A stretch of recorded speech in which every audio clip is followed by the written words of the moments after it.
कई लोग मुझसे पूछते हैं दैट्स ये मैंने जितनी फ़िल्में बनाई हैं, अगर कोई फ़िल्म एकदम दिल के पास हो तो मैं कितना भी अपने आप से भी झूठ बोल लूँ पर विवाह वो ही पास रहती, क्योंकि ये फ़िल्म मैंने अपनी एक फेलियर के बाद बनाई।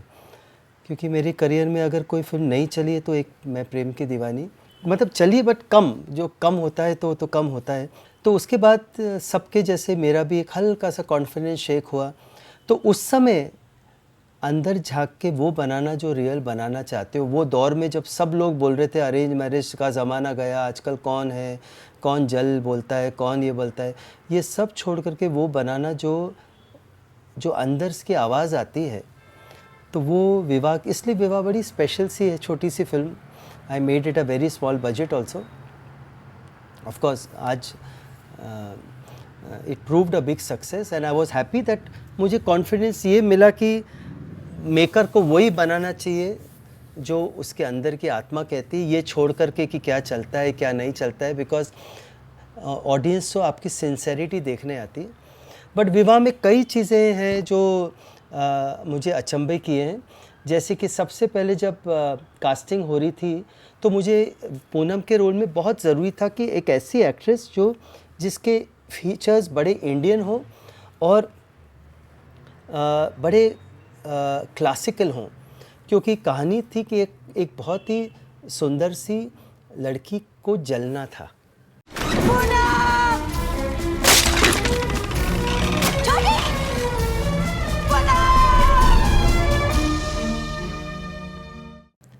क्योंकि एक चाची जो है एक वो जलती है कि मेरी बेटी, क्योंकि गारी जो मतलब वो काला गोरा प्लस एक क्लासिकल ब्यूटी। तो मैंने अमृता की पिक्चरें देखी थी तो सबसे पहले मेरे दिमाग में अमृता आई। और बाय चांस मैंने अमृता को जब फ़ोन किया सबसे पहले तो वो मथुरा में थी, और मथुरा का ओरिजिनल नाम मधुपुर, अगर आप देखें ट्रेडिशनल नाम मधुपुर है। और जब मैंने उनको कहानी बताई तो मैंने कहा कि मैंने कहा एक लड़की की कहानी है जो मधुपुर में रहती है, तो थोड़ी सी शी जस्ट स्माइल्ड लाफ्ट। मैंने कहा क्या हुआ, नहीं नहीं कुछ नहीं। फिर जब नरेशन आया तो शी सेड मैं वहीं थी मधुपुर जहाँ पे मधुपुर की लड़की आपने कॉइन की, और वहीं जाकर के मुझे इसका फ़ोन आया। और अमृता शाहिद दोनों के साथ जब हम लोगों ने ये फ़िल्म बनाई तो इसका चॉइस हुआ कि म्यूज़िक किसका हो। तो मेरे दिमाग में कई था कि कौन जस्टिस करें, कैसे करें, क्या करें। तो मुझे याद है त्र्यंबकेश्वर मंदिर में के दर्शन करने गए, तो जब जा रहा था मैं तो कसट बजा अंदर जाते समय शाम तेरी बंसी पुकारे। मैंने कहा रवि तो अपनी गाना है रविंद्र जैन जी का, तो ठीक है। फिर मैंने अंदर जाके प्रे किया कि कौन से म्यूज़िक डायरेक्टर लेना चाहिए मुझे। तो फिर मैंने आप बताना। तो मैं जब बाहर आया तो जैसे ही बाहर आया गेट के तो गीत गाता चल गाना बजा। तो मुझे ये एहसास हुआ तो ये तो मेरे को कॉलिंग आई कि रवि जी होनी चाहिए। अब मैंने रविंद्र जैन जी के साथ कभी काम नहीं किया, बहुत सीनियर हैं। और मैं वापस आया, मैंने फादर को बताया, रविंद्र जैन जी बोल रहे वो तो घर के हैं अपने, पर लेकिन रविंद्र जैन जी का पैटर्न गाने का अलग, आप तो यंग पिक्चर बना रहे हो। मैंने कहा ये मैसेज आ गया मुझे कि विवाह को वो स्तर देने के लिए जो ये फिल्म डिमांड करती है, भले ही यंग हो कुछ भी हो, इसमें एक स्पेशल म्यूज़िक चाहिए। और जो वहाँ से त्र्यंबकेश्वर से आया, फिर रवि जी आए, स्क्रिप्ट सुनी और फिर उन्होंने अपना संगीत दिया। तो उनका तो फिर जब काम करो तो पता चलता है।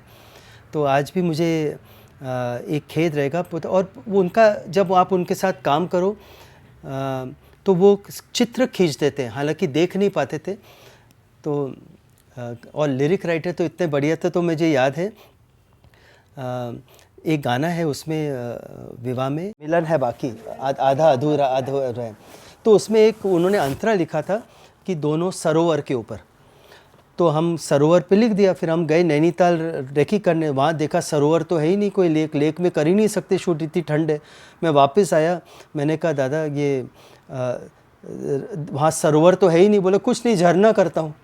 तो इमीडिएटली उन्होंने लिरिक्स चेंज करके झरना सुहाना बड़ा प्रेम गीत गाए। तो ऐसा गुणी थे।